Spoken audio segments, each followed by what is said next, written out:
Bismillah. Assalamualaikum warahmatullahi wabarakatuh. Alhamdulillahirabbil alamin wa bihi nasta'inu ala umurid dunya waddin wassalatu wassalamu ala sayyidina Muhammadin wa ala alihi wa sahbihi wattabi'in bi ihsanin ila yaumiddin wa ba'du.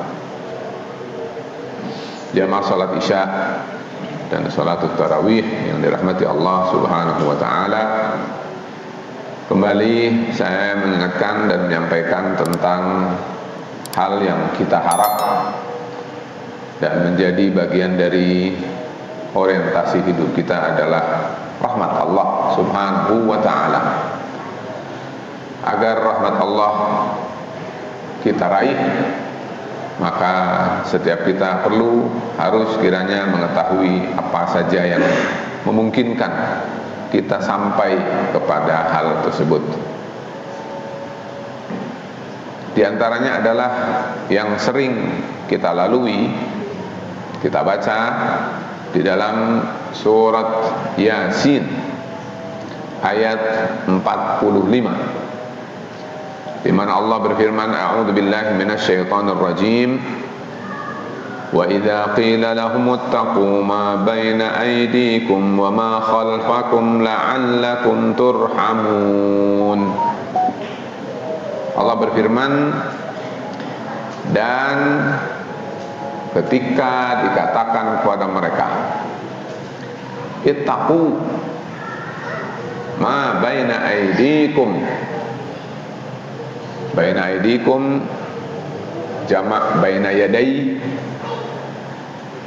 lalu jamaknya aidi, kum kalian, berarti kita semua di depan kalian, wa ma khalfakum, dan apa yang di belakang kalian. Khalf artinya belakang.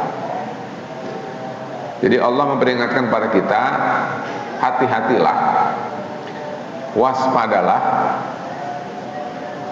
dan bertindaklah sesuatu yang jangan merugikan kita menghadapi apa yang di depan kita dan apa yang di belakang kita. Mudah-mudahan atau agar kalian mendapat rahmat Allah Subhanahu wa ta'ala. Tafsirnya adalah ditafsirkan oleh Al-Imam Al-Baghawi menukil dari perkataan Abdullah bin Abbas radhiyallahu anhu. Kata beliau, baina aidikum itu maksudnya adalah al-akhirah, fa'malu laha, karena itu maka beramalah hendaknya kalian untuknya, bersiap untuknya. Adapun wa ma khalfakum, di belakang kalian, kata Abdullah bin Abbas artinya adalah ad-dunya, dan maksudnya adalah fahdharuha wa la taghtarru biha, maka waspadalah kalian menyikapi dunia itu dan jangan kalian terpukau dan tertipu. Sementara mufassir yang lain bernama Imam Qatadah dan Muqatil bin Sulaiman mengartikan bahwa baina aidikum itu maksudnya adalah waqa'i'ullah fi man kana qablakum minal umam. Berbagai kejadian, peristiwa-peristiwa yang pernah Allah perjalankan kepada umat-umat sebelum kalian. Jadi unsur sejarah. Coba kalian baca sejarah, apa yang terjadi di umat-umat sebelum umat kita, umat Muhammad sallallahu alaihi wasallam, dari mulai Adam, Nuh, dan seterusnya. Lalu kata beliau, wa ma khalfakum, di belakang kalian artinya adalah akhirah, hari akhirat. Dua pendapat. Saya lebih cenderung pendapat Abdullah bin Abbas radhiyallahu anhu, walaupun tetap mengambil ibrah dari apa yang diungkapkan oleh Imam Qatadah dan Imam Muqatil bin Sulaiman. Kenapa? Karena realitasnya di depan kita itu adalah akhirat. Kalau kita renungkan, kita hayati para jemaah sekalian. Kita ini berjalan ke depan. Ke depan kemana? Ke depan melangkah dalam rangka kematian. Siapapun dia, siapapun kita, pasti jalannya itu adalah ke depan menuju kuburan. Mau pendek, mau panjang, sebentar lagi atau masih lama, dia akan menuju kuburan. Kuburan itu adalah masa depan kita. Bahkan akhirat yang kemarin saya sampaikan 15 poin itu adalah di depan kita. Sementara dunia itu sebetulnya di belakang kita. Sekaya apapun antum, melimpah apapun finansial yang antum miliki, pada akhirnya antum akan tinggalkan. Semeriah apapun, sebanyak apapun, melimpah apapun, tetap antum akan belakangi itu dunia itu. Karena apa? Yang akan mengikuti antum ke kuburan hanya 3. Idza mata al-insanu tabi'ahu salasun. Jika manusia mati maka diikuti oleh 3. Tabi'ahu maluhu wa ahluhu wa amaluhu. Diikuti oleh hartanya, oleh keluarganya, dan oleh amalannya.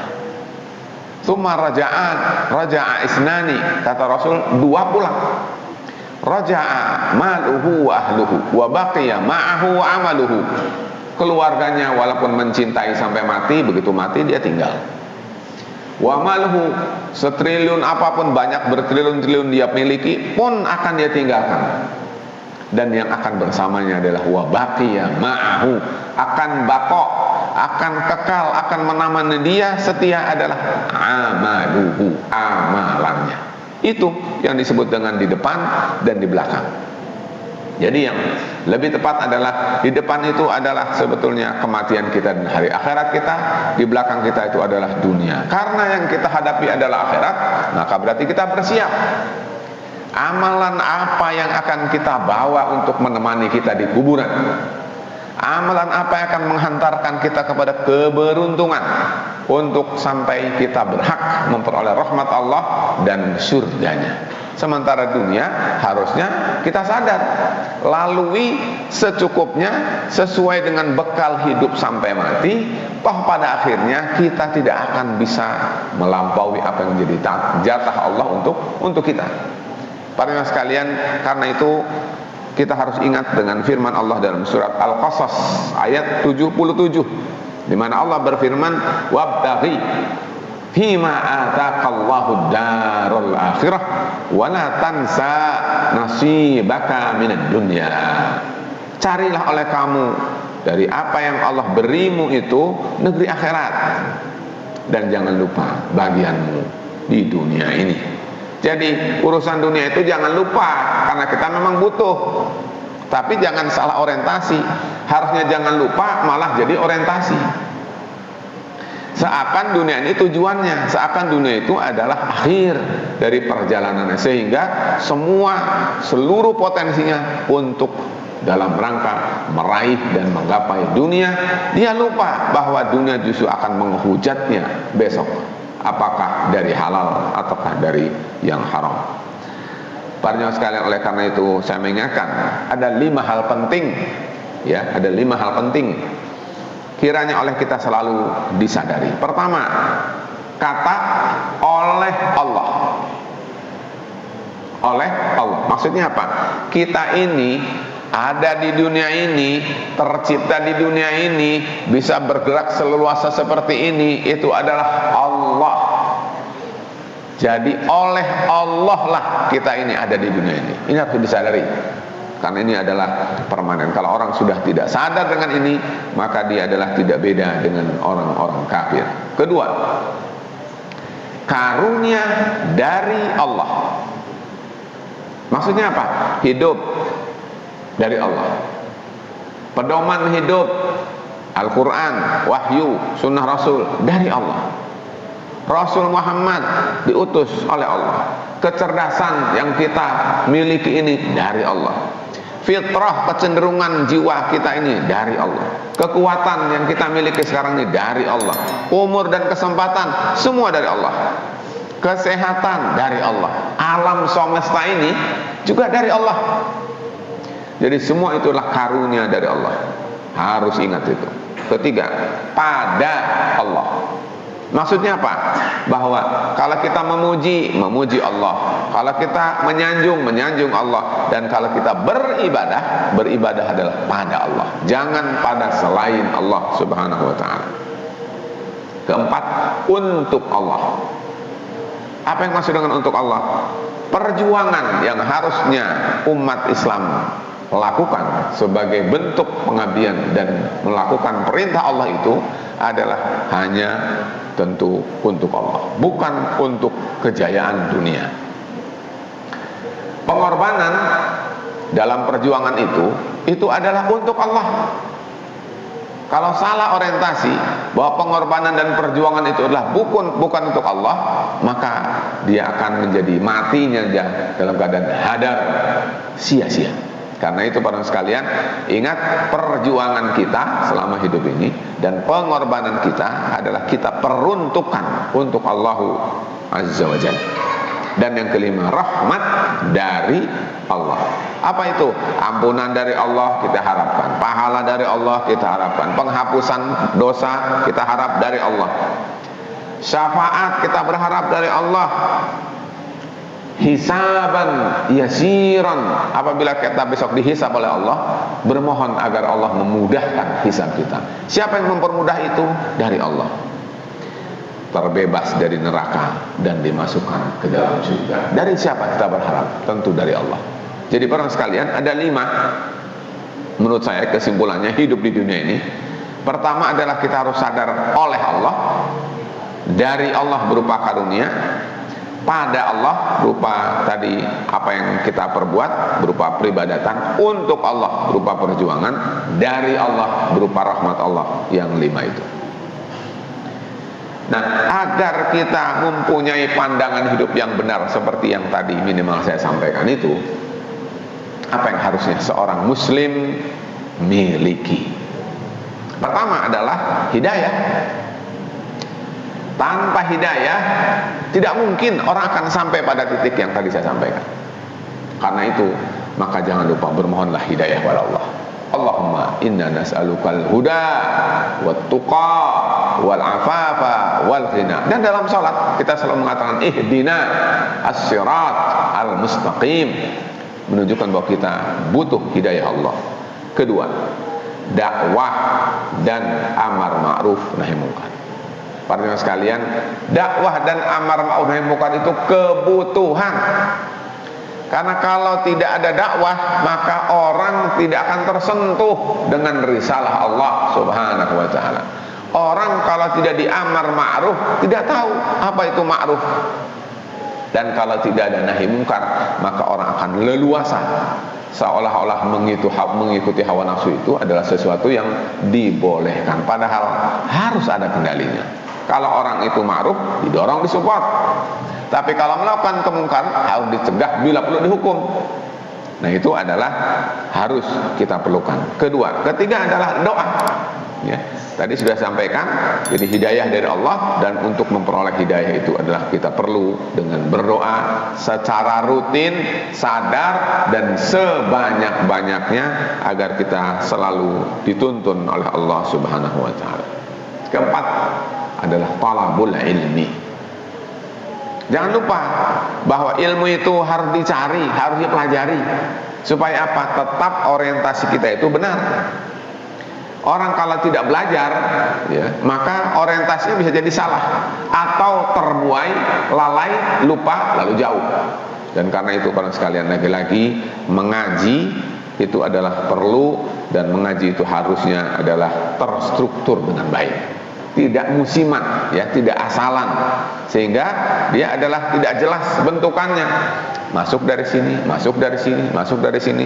Padahal seharusnya runtutan daripada bangunan itu tumpukannya harus teratur, sehingga semua ruang harus tertutup dengan benar, sehingga membentuk suatu bangunan yang sempurna, bahkan indah dan kokoh.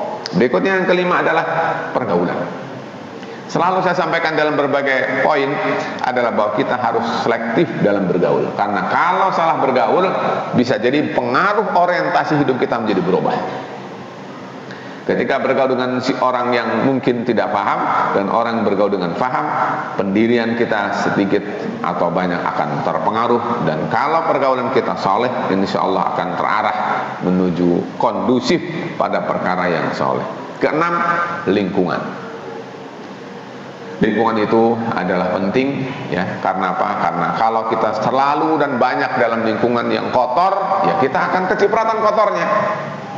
Tapi kalau kita berupaya untuk lingkungannya adalah bersih, ya, maka di sana ada dakwah, di sana ada amar ma'ruf nahi mungkar, di sana ada pengajian, di sana ada nasihat, di sana ada mau'izah, maka kita akan selalu tersegarkan dan terhangatkan sehingga kita selalu berada di jalan yang benar. Terakhir, nah ini termasuk berat, yaitu nizam. Nizam ini penting. Perundangan itu penting, syariat yang diaplikasikan itu penting. Dan yang saya maksud di sini adalah akan ada targhib, ada tarhib, dan lebih penting lagi adalah uqubah. Uqubah itu adalah sanksi. Kalau orang ketika melaksanakan kebaikan dipuji dan mendapatkan reward, tapi kalau orang melanggar, harusnya ditegakkan hukum Allah, bukan hukum manusia. Kalau hukum manusia tidak akan berhasil, karena tentu adalah hewan tidak akan bisa memimpin hewan. Manusia itu juga hewan, disebutnya hayawanun natik. Nah karena itu, kalau manusia ngatur manusia, tidak akan beres.